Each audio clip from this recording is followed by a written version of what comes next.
Hi everyone, कैसे हैं आप सभी students. Welcome to target mission.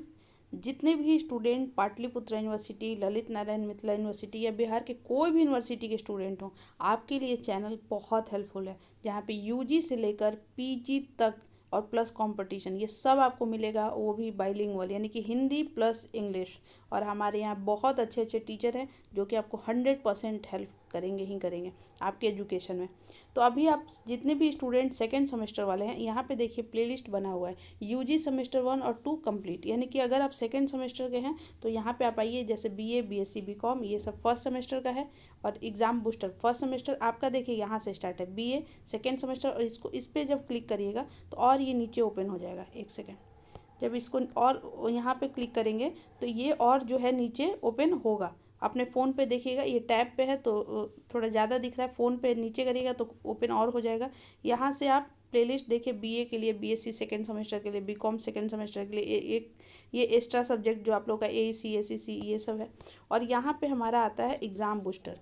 ये एग्ज़ाम बूस्टर ऑब्जेक्टिव क्वेश्चन के लिए है, एमसीक्यू के लिए है। और हमारे जो एक और जो लेक्चर यहाँ पे आपको प्लेलिस्ट दिखेगा वो होगा एग्ज़ाम किलर। एग्ज़ाम किलर, ठीक है, जिसमें सब्जेक्टिव करवाएंगे, हम खुद करवाएंगे। और 100% की गारंटी दे रहे हैं कि आएगा ही आएगा एग्ज़ाम में, चाहे बिहार के कोई भी यूनिवर्सिटी से हो।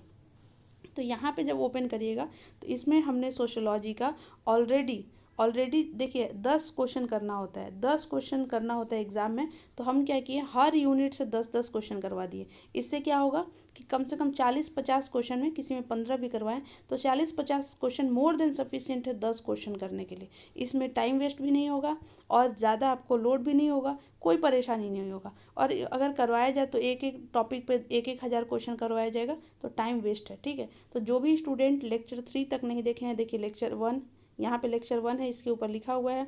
फिर आप यहाँ पे आइए तो आपको यहाँ पे लेक्चर 2 और यहाँ पे आ गया लेक्चर 3। या लेक्चर 3 यानी कि एक पहला यूनिट, दूसरा यूनिट और तीसरा यूनिट। आज हम लोग करेंगे फोर्थ यूनिट, ठीक है।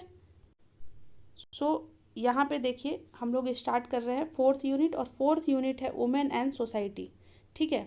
और यहाँ पे सब टॉपिक ए, सब टॉपिक बी, ठीक है। अभी देखिए आराम से सवाल देखिए अच्छे से। भारत में महिलाओं की सामाजिक स्थिति स्थिति का ऐतिहासिक रूप से कौन सा प्रमुख सोर्स है रहा है।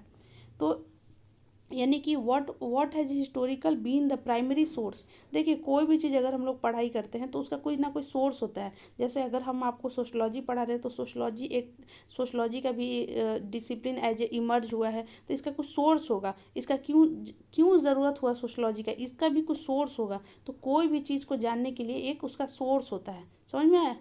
बिल्कुल ये नॉर्मल सी बात है। तो रिलीजियस टेक्स्ट, कैसे रिलीजियस टेक्स्ट। सेकंड क्वेश्चन देखिए, सेकेंड क्वेश्चन है what is the major course of change in women status in modern India.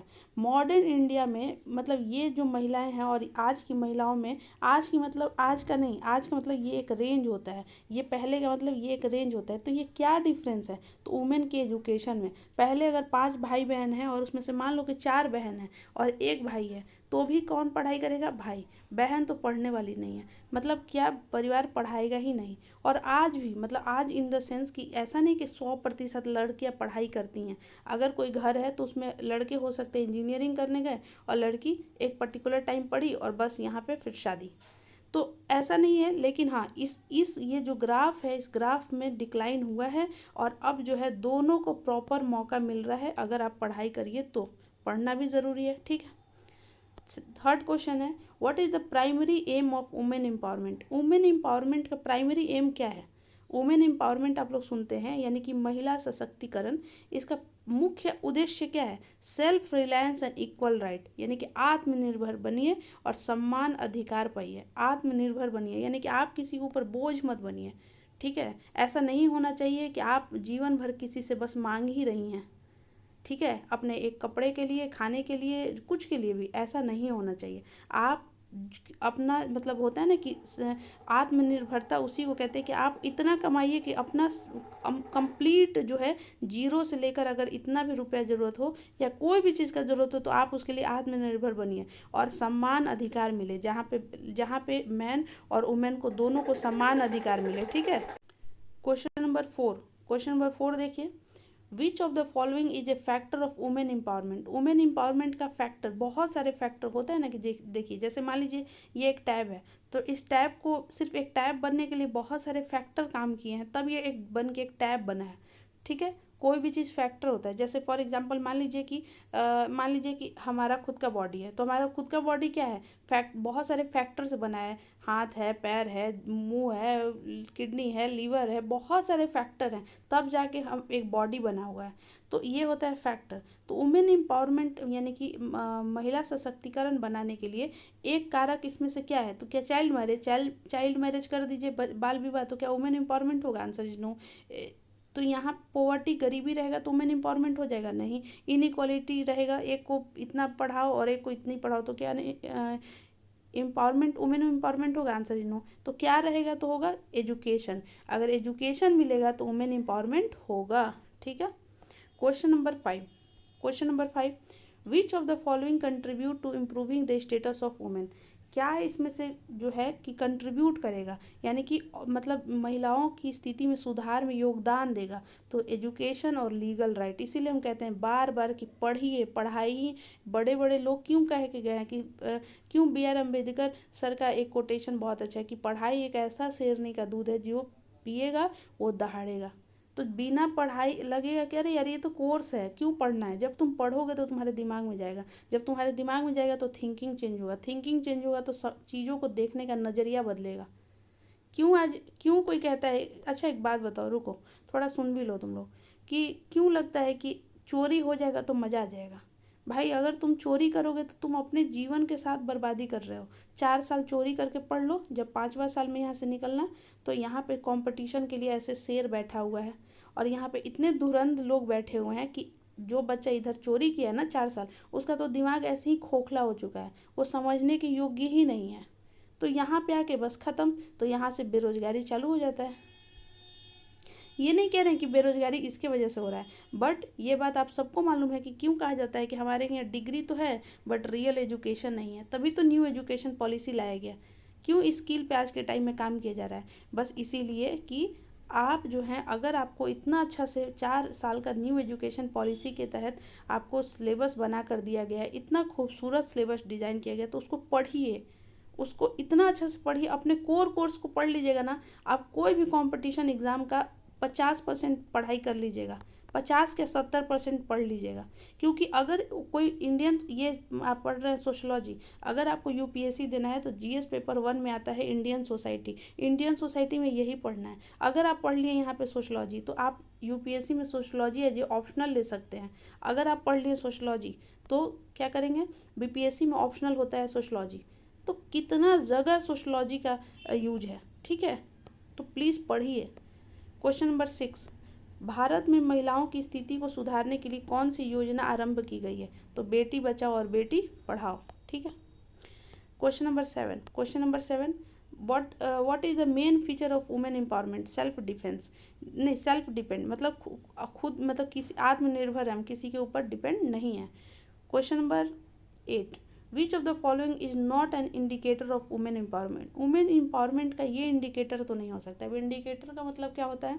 मान लीजिए कि एक अच्छे स्टूडेंट का इंडिकेटर क्या होगा? मान लीजिए आप लोग में से कितने लोग होंगे, अगर आपको एक सिलेबस दिया गया है, उस सिलेबस को अच्छे से पढ़ना। अगर कोई भी अच्छा से करवा रहा है तो उसको देखना, उसको देखिए, सुनिए। कोई भी अगर करवा रहा हो, ये हम नहीं कह रहे कि हम ही, बहुत लोग भी करवा रहे हो तो, लेकिन एक बात ये कि अगर आपको पता है कि इसमें से यार 10 सवाल आएगा, और आप जो है लाइव सेशन देख रहे हैं 100 सवाल का, तो ये आपकी मूर्खता है, ये गुड इंडिकेटर नहीं हो सकता है। आप खुद से सोचिए कि एक एक टॉपिक पे अगर 100 सवाल किया जाए तो 1000 क्वेश्चन में से अगर 10 क्वेश्चन आ भी जाए, खैर आने वाला नहीं है, तो प्रॉफिट होगा क्या? Answer is no.